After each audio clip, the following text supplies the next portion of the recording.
समाज जो है वो बिखर जाएगा, वो टूट जाएगा।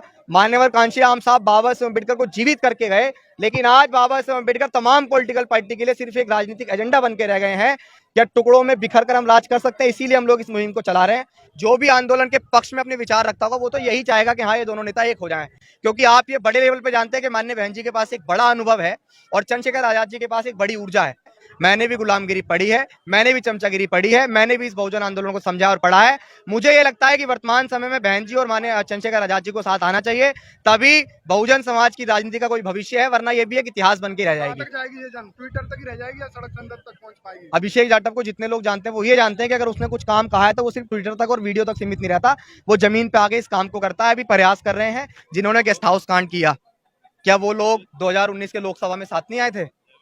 तो हम तो फिर भी घर के हैं यार, तो घर के लोग क्यों साथ नहीं आ सकते हैं? आपने लाल किला देखा है? यहाँ लाल किला, उस लाल किले को देख के क्या कहते हैं कि अभी अकबर ने बनवाया था। आज उनकी क्या स्थिति है देश में, कोई इस तरह की चीजें बता सकता है? तो बहुजन राजनीति में महज इतिहास बन के रह जाएगी कि उत्तर प्रदेश में कभी बहुजनों का एक नेता बना था जी, मुख्यमंत्री। क्या लग रहा है कब तक सफल हो पाओगे? जब तक सफल नहीं होंगे प्रयास करेंगे। आंदोलन दूसरे नेताओं को आईना दिखाने के लिए करते हैं, तो अपने नेताओं को आईना दिखाने के लिए भी हम आंदोलन खड़ा कर सकते हैं। क्या समझ के आपने इस तरीके की जंग छेड़ी? देखिए, समझने वाली बात तो ऐसी है कि 2024 में लोकसभा का इलेक्शन है। 2007 में 6 में मान्यवर कांशीराम साहब हमें छोड़कर गए थे। 7 में आखिरी बार 206 सीटों के साथ हमने बहुमत के साथ सरकार बनाई। उसके बाद अगली बार हमें 80 सीट मिली, उसके बाद हमें 19 सीटें मिली और आज एक सीट पे सिमट के हमारा वो आंदोलन रह गया है। इसमें हम हमेशा ये कहते रहे, मैं किसी पे आरोप नहीं लगा रहा हूँ। माननीय बहन जी हमारे लिए कितनी सर्वोपरि हैं, इस बात को मैं कोई सर्टिफिकेट लेके नहीं घूमूंगा, वो मैं अच्छी तरीके से जानता हूँ मेरे लिए कितनी सर्वोपरि है। लेकिन वर्तमान समय में जो बहुजन समाज की और खासकर दलित समुदाय की राजनीति है वो पतन की ओर है, इसमें कोई दो राय नहीं है। और उस राजनीति जो पतन की ओर है वो बिल्कुल ध्वस्त ना हो जाए, मिट्टी में ना मिल जाए, इसलिए हमने ट्विटर के थ्रू एक ये कैंपेन चलाया, एक ट्वीट किया था कि जो माननीय बहन जी और भाई चंद्रशेखर आजाद के बीच जो दूरियां हैं उनका सबसे बड़ा कारण वो लोग भी हैं जो सुबह से लेकर शाम तक बस इन दोनों के बीच आलोचनाएं करते रहते हैं, एक दूसरे का पक्ष रखते हुए एक दूसरे की बुराइयां करते रहते हैं। भाई आंदोलन इससे आगे तो नहीं बढ़ेगा। आंदोलन इससे आगे बढ़ेगा कि समाज में जितने भी छोटे बड़े नेता है वो तमाम लोग एक पटरे पे आए, एक पटरे पे आके 2024 का जो इलेक्शन है उसको लड़ें। मैं ये नहीं कहूंगा कि आप गठबंधन करो, मैं ये नहीं कहूंगा कि आप पार्टी का विलय करो। भाई नेता आप हो, समाज में कार्यकर्ता है, नेता आप हो, आप ऐसी रणनीति बनाओ कि आप साथ भी आ जाओ, ना कोई ऐसा कुछ बड़ा जो है कदम उठाना पड़े। लेकिन यार समाज जो है वो बिखर जाएगा, वो टूट जाएगा। मान्यवर कांशीराम साहब बाबा साहेब अम्बेडकर को जीवित करके गए, लेकिन आज बाबा साहेब अम्बेडकर तमाम पॉलिटिकल पार्टी के लिए सिर्फ एक राजनीतिक एजेंडा बन के रह गए हैं। लेकिन वाकई में जिस समाज को बाबा साहेब अम्बेडकर कह के गए थे कि 21वीं सदी में मेरा समाज इस देश का शासक होगा, वो 21वीं सदी में राज करेगा। लेकिन क्या 21वीं सदी में हम टुकड़ों में राज कर सकते हैं? क्या टुकड़ों में बिखर कर हम राज कर सकते हैं? इसीलिए हम लोग इस मुहिम को चला रहे हैं कि भाई चंद्रशेखर आजाद और माननीय बहन जी आज एक साथ आए, क्योंकि ये आपको भी पता है और तमाम लोगों को पता है कि आज देश में अगर बहुजन समाज के कोई बड़े लीडर दो हैं तो वो भाई चंद्रशेखर आजाद और माननीय बहन जी हैं, इसमें कोई दो राय नहीं है। आप और हमको ही क्यों दिख रहे हैं कि टुकड़े में बट रहे हैं? बड़े नेताओं को नहीं दिख रहा है कि टुकड़े में बट रहे हैं? देखिए, ये सवाल आप बड़े नेताओं से करें, मैं तो चाहूंगा कि आप मीडिया आप उन तक पहुंच जाते हैं। भाई मैं तो माननीय बहन जी तक नहीं पहुंच सकता हूं, मैं तो बहुत छोटा सा समाज के अंदर एक कार्यकर्ता हूं, उन तक पहुंचने के लिए पता नहीं कितने पापड़ बेलने पड़ेंगे। लेकिन हाँ, अगर कभी समाज ने ऐसी आवाज दी कि भाई बहन जी को एक करने के लिए आप कुछ कदम उठाओ, तो भाई ये कह रहे हैं कि लखनऊ आवास पे जाके बैठ जाएंगे, इससे ज्यादा क्या करें। आपने ये मुहिम अभी शुरू की है, आपका दिमाग में जो चीज़ें आई कि भाई चलो जो हमारे बहुजन नेता हैं उन्हें एक किया जाए, खासकर बहन जी और चंद्रशेखर जी की आपने बात करी, तो आपको लगता है कि उन दोनों में से कोई इसके लिए पहल करेगा? क्या मानते हैं? मैंने ये बात कही थी, देखिए वीडियो भी बनाई थी इस पे, मैंने ये कहा था कि अगर नेता पहल नहीं करे तो कार्यकर्ताओं को विचार करना पड़ेगा। किसी भी आंदोलन, किसी भी पार्टी की नींव होती है कार्यकर्ता, और कार्यकर्ता के बिना कोई भी नेता मजबूत नहीं हो सकता है।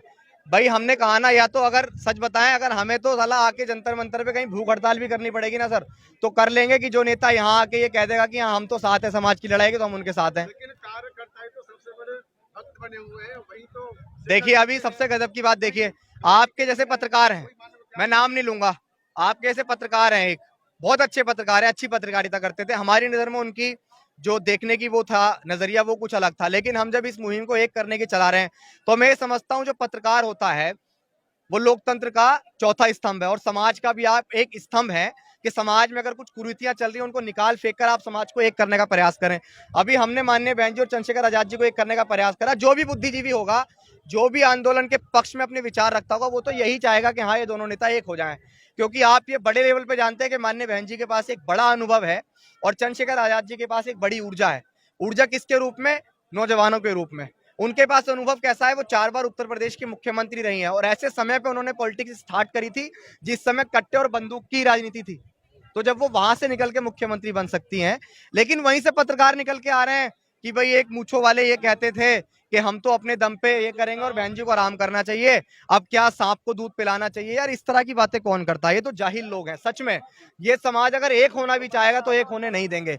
मुझसे ना तो हमारी बहन जी के आवाज से किसी का कॉल आया कि भाई इसके लिए ट्वीट कर दो, और ना मुझे चंद्रशेखर आजाद जी ने बोला कि इसके लिए ट्वीट कर दो। मैंने भी द एनिहिलेशन ऑफ कास्ट पढ़ा है, मैंने भी गुलामगिरी पढ़ी है, मैंने भी चमचागिरी पढ़ी है, मैंने भी इस बहुजन आंदोलन को समझा और पढ़ा है।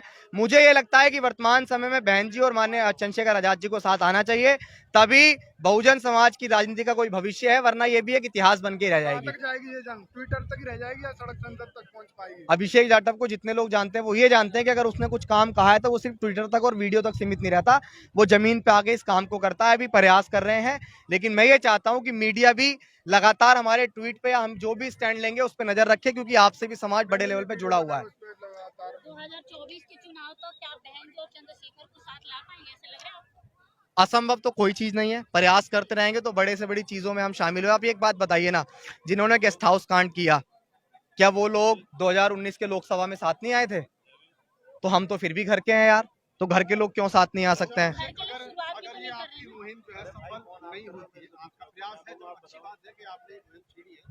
अगर सफल नहीं होती है तो इस समाज की आप क्या स्थिति देख रहे हैं आगे भविष्य में, क्या दिख रहा है? आपने लाल किला देखा है? यहाँ लाल किला, उस लाल किले को देख के क्या कहते हैं कि अभी अकबर ने बनवाया था। आज उनकी क्या स्थिति है देश में, कोई इस तरह की चीजें बता सकता है? तो बहुजन राजनीति में महज इतिहास बन के रह जाएगी कि उत्तर प्रदेश में कभी बहुजनों का एक नेता बना था जी, मुख्यमंत्री। आज कहाँ है? आज वो किताबों में मिलेगी आपको क्या किया उन्होंने 4 बार। तो ये वही बहुजन समाज की राजनीति है जो सिर्फ इतिहास बन के रह जाएगी अगर हम 2024 के लोकसभा से पहले साथ नहीं आए। भारत के संविधान की क्या दुर्दशा है, क्या है? लोकसभा में ज्यादा समय नहीं रह गया है, ट्विटर तक आपने ट्वीट कर दिया, आखिरी कदम क्या रहेगा? हम बहुत जल्द आने वाले 15-20 दिनों के अंदर एक बहुत जल्द एक चीज की शुरुआत करने वाले हैं। अभी नहीं बताएंगे, उस पर तैयारियां चल रही हैं, उसके बाद हम सड़कों पे आएंगे।